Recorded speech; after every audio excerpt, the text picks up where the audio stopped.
Hi there, guys, and welcome to another Shedlet. Not a full blown shed, more of a baby shed, really.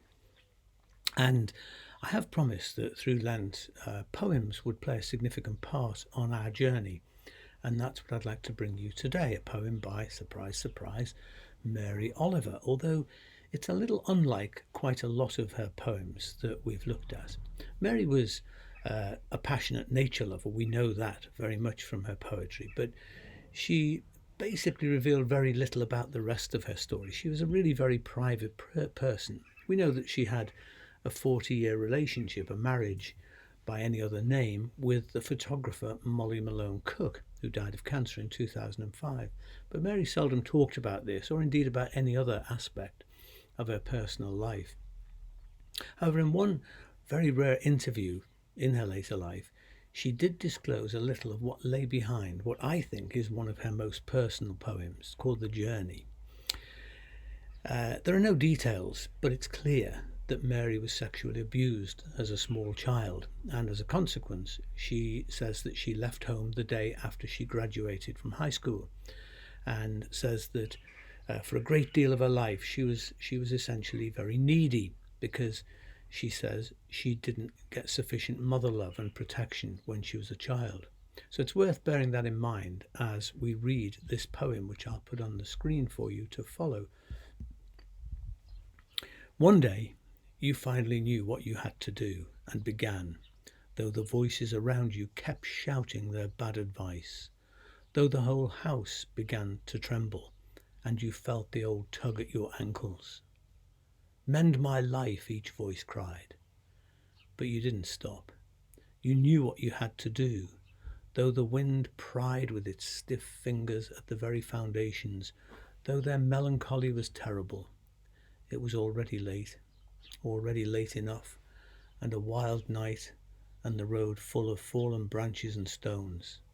But little by little, as you left their voices behind, the stars began to burn through the sheets of clouds, and there was a new voice which you slowly recognized as your own that kept you company as you strode deeper and deeper into the world, determined to do the only thing you could do, determined to save the only life you could save. It's an amazing poem, and it's a poem of transformation, isn't it? Speaking of a moment when you dare, you know, when you dare to listen to your own inner voice, your own truth, and then set out on a journey. The heart of the poem is a sense of knowing, a knowing which was there all along, but somehow you ignored it or buried it for many years, and then one day it just wouldn't be contained anymore. It outed you, and you began to live your own life a little bit more. Not the one that others expected of you, but your own life. The imagery in the poem is dramatic and wonderful and very well worth taking the time to contemplate when you get a chance. The tug at your ankles, the emotional blackmail. Mend my life. Presumably, this was a throwback to the voice of her mother. The sense of your whole existence trembling, the melancholy, the obstacles, the darkness of not knowing where it was all going to lead, the effort involved in having that determination. The mystic poet Rumi said, start walking towards Shams. Your legs will get heavy and tired. Then comes the moment of feeling the wings you've grown lifting. In my experience, it can take a long time, years, decades, to find your own truth, and even longer perhaps to step out, to set sail in the world, acting upon that truth. Knowing this little smidge at least of Mary's story, it isn't difficult to grasp what she's on about in the poem, but actually, as with all poetry, its message is much more universal. This could be anyone's experience. We all have moments of critical choice in life. The Greeks, of course, have a word for it, kairos. Kairos, a right moment, an opportune time. Sometimes it may indeed be a now or never moment, or indeed one that takes ages to come back round again. but it's a critical moment.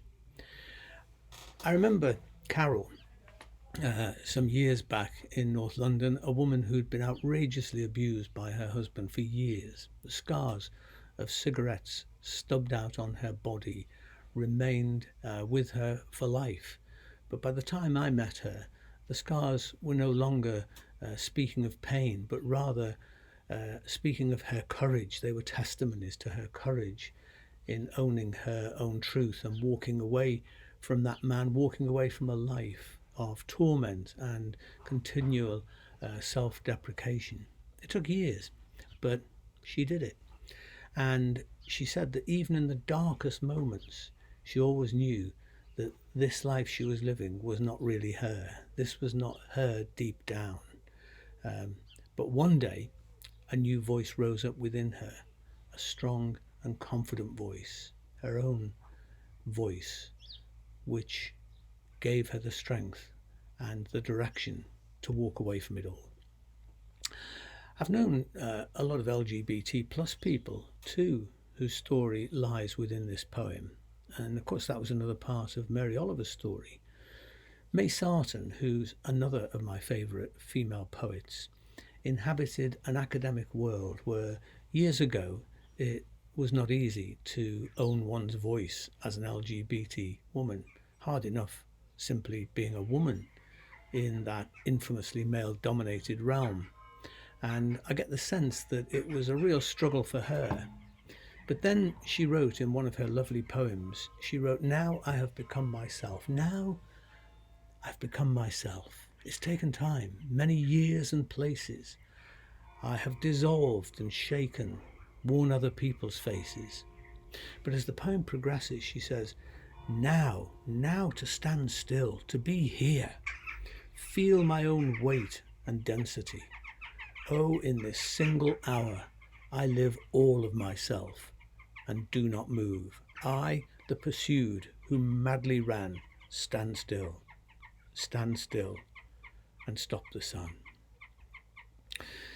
Being someone of a naturally deviating cast of mind, as I am, it feels as if my journey in the overwhelmingly traditionalist world of religion has actually been like a sequence of kairos moments, moments of coming out about my true feelings and convictions, and discovering that often, and it was to my surprise to begin with, but discovering that often friendship isn't as unconditional as you thought, that it's actually conditional on abiding by the conventions of that particular club.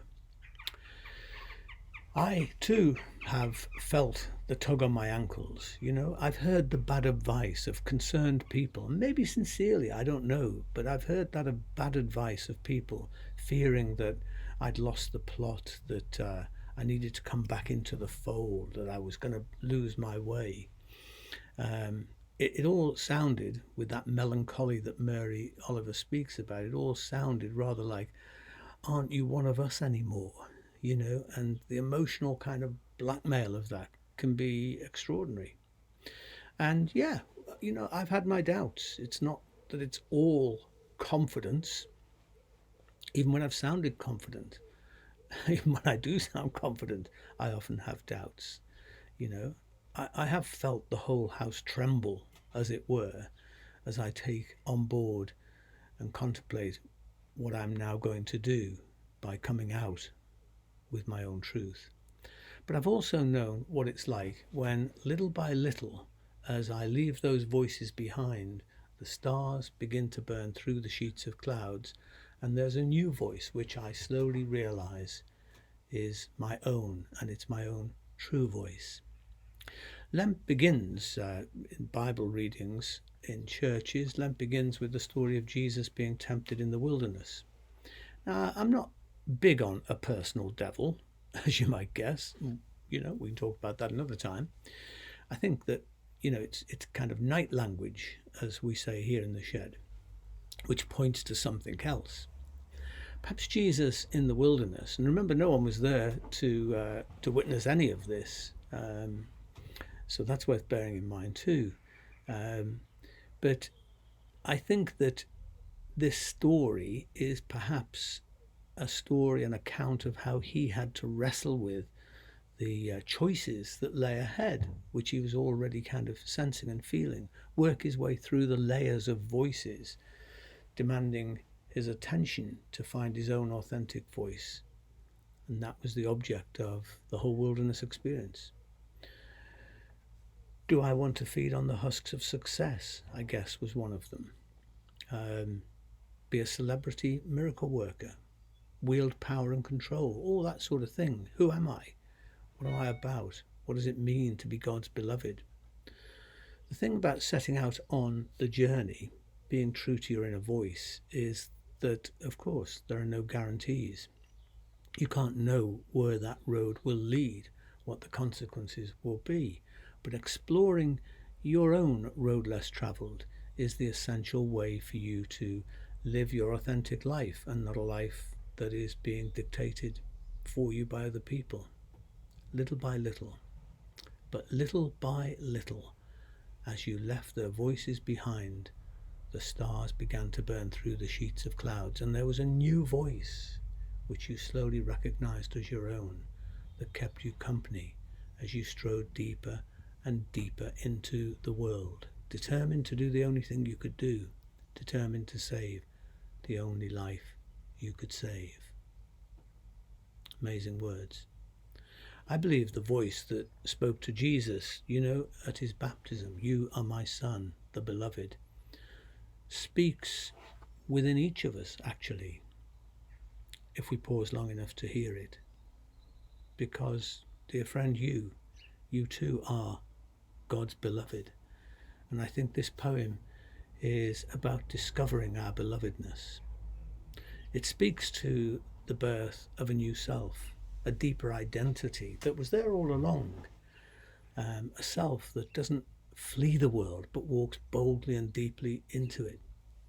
We can't know exactly where the voice will lead us, but I am convinced of this, that it is in following that voice that we truly come alive and that we flourish as human beings. So that's something that I think is well worth exploring through Lent. So go away and have a look at the poem, see how it speaks to you. I know it's spoken very deeply to me. See you soon.